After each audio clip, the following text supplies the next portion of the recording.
Oh boy, KK. I hope you know what you're doing when making these comments. That's how I'll open up this video, man. I feel like I kind of have to address the guy himself. Say, hey, I hope you know what you're doing, man, because these comments, this interview is super hot fire. And I'm going to go out there and say this right away, just for anybody who's brand new to the channel, who is just tuning in for the first time.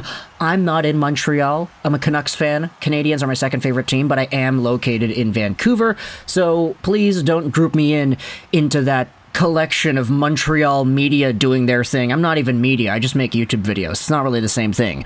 But today we're going over to the Carolina Hurricanes and talking about everybody's favorite rebound offer sheet story, Jesperi Kotkaniemi. And how, according to this article in the Hockey News, the Hurricanes' gamble on Kotkaniemi has began to pay off. Kotkaniemi has matured since his Montreal days. While the price for the Carolina Hurricanes to sign him was steep, they're starting to see him grow into his potential.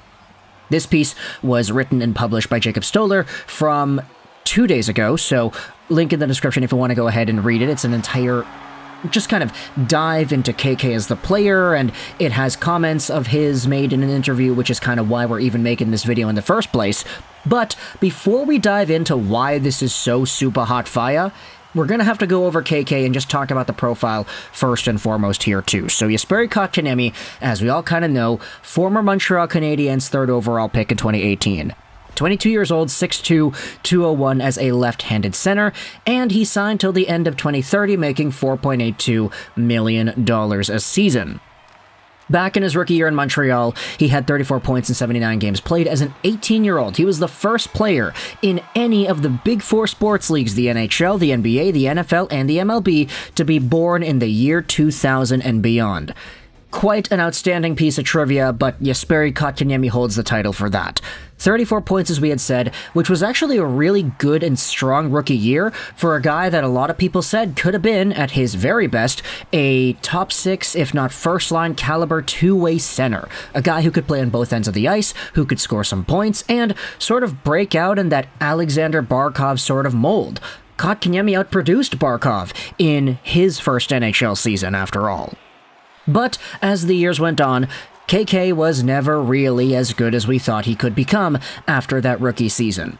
He was up and down with the AHL, he went back over to Finland for a while, and after scoring some clutch goals with the Habs in the bubble playoffs, as well as the year after, where they went to the Stanley Cup Finals, Kotkaniemi was offer sheeted by Carolina. It was too expensive for Montreal to match. Everybody kind of knew they only did this because they wanted to get Montreal back for doing the Sebastian Aho offer sheet a few years prior. But unlike Aho, KK actually left his team. He went over to Carolina, was signed to that one-year $6 million AAV deal, and then was re-signed to this huge contract extension till 2030.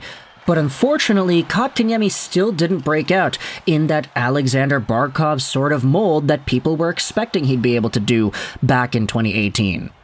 Instead, last year he had 29 points in 66 games played, and only 2 points for the Hurricanes in the postseason in 14 games, a really bad drop-off once the postseason started.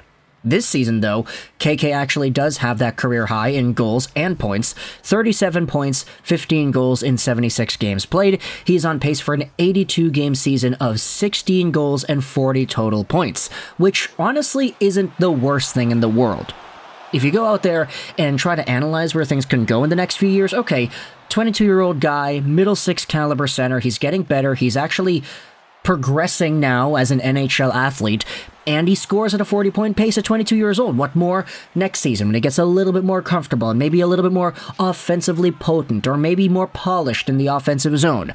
If he becomes a consistent 45 to 50, maybe even 60-point guy, dare I say, then all of a sudden that $4.8 million AAV salary isn't all that bad. In fact, I'd say maybe getting $4.8 million worth of a guy that's getting you 50 to 60 points every year is pretty good. Maybe even fair. So for KK, he's sort of trending in the right direction now. But of course, with all stories of people moving on, there's always the what if as to what could have been had they stayed. Montreal Canadiens fans cannot let go of Jesperi Kotkaniemi's memory because the guy was just so gosh darn influential as a 3rd overall pick. He was supposed to be the next one. He was in that line with Drouin and Galchenyuk and all these other players of 3rd overall centers in Montreal that didn't work out, that there still is that hypothetical. Okay, the guy's really young, what could he have done in Montreal? This is why we're going over onto that article on the Hockey News written by Stoller, talking about some comments made that Kotkaniemi had regarding the differences not only in his game, but in terms of how he's been treated.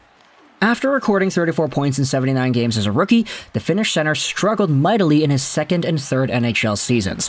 Kotkaniemi says that during that second year in particular, which featured a 13-game stint with the AHL's Laval Rocket, he often read what was being written about him. Now pause, hopefully he wasn't watching any YouTube videos being made about him too. Actually no, I bet he should have, because all my videos back then in 2019 were really positive actually, so yeah, hopefully he watched those videos instead of just reading articles, but it was sometimes unwillingly, as friends from back home would text him articles of him being roasted in the media, and it was hard to ignore as a teenager. Now pause. KK, you've got some a-hole friends. I'm not gonna go out there and sugarcoat that. Dude, your bud is in the NHL, he is a pro hockey player, and you read articles about him getting roasted and you send them to him? Come on, bro. I don't know what it's like in Finland. I don't know if the culture of joking around and poking fun at people is more lax over there than it is here in Canada, but like, I get you could say that's funny, and I definitely agree. Like, I would be laughing hysterically if that sort of thing was featured in my group chats with my messenger buds. But I don't know if that's really the proper conduct to do with your friend, man. Sending him articles of him getting roasted in the Montreal media. Either way, this is what KK says about the Habs beat writers. The media is really big in Montreal, and it can get in your head really fast if you read all of that stuff, KK said. Here in Carolina, life is so much easier. You don't really stress about anything. Great teammates, great staff, the media is not bad, and it's a really stress-free life here. Oh, baby! This is why I said at the beginning of the video, and I know it took us 7 minutes to get here, but hey, had to get some foreplay in there. But KK, hope you know what you're doing with these comments, man. I hope you know. There's a widespread belief amongst NHL personnel that Montreal botched KK's development by quickly placing him in the NHL and doing it too quickly. Even KK said that in hindsight, he probably would have been better off returning to Finland instead of playing in the NHL just a few months after being drafted 3rd overall. Perhaps things would have turned out differently. I probably would have a better answer for you a couple of years ago. I probably would have said something dumb. Pretty much saying that he has matured both on and off the ice the last few years. Lately, he has been playing some of the best hockey of his career, and he says, I'm starting to find my way in this league. And then you also have some comments made by Rod Brindamore saying I've been able to play him against other teams' top players, and he's still continued to put up pretty good numbers too. He still has a little room to grow, but we're just scratching the surface with him.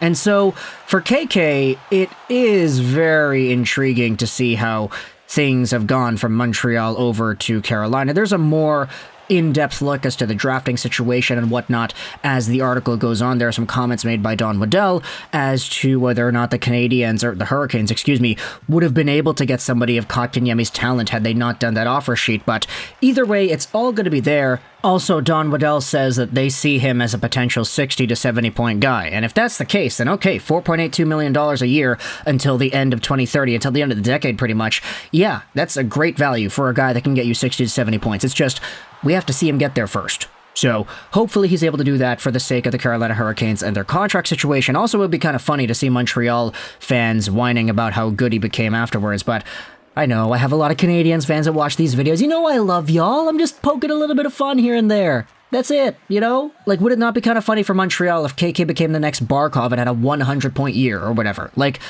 okay, we'll see what happens as this guy grows older. He's only 22. There's a lot of time for him to improve and develop. But either way, let me know your thoughts in the comment section below about Kotkaniemi and the comments that he made about Montreal. How everything is easier in Carolina. Media's not bad, stress-free life, etc., etc. How do you feel about that? Let me know your thoughts in the comment section below. I hope you enjoyed this video. Juraj, and bye.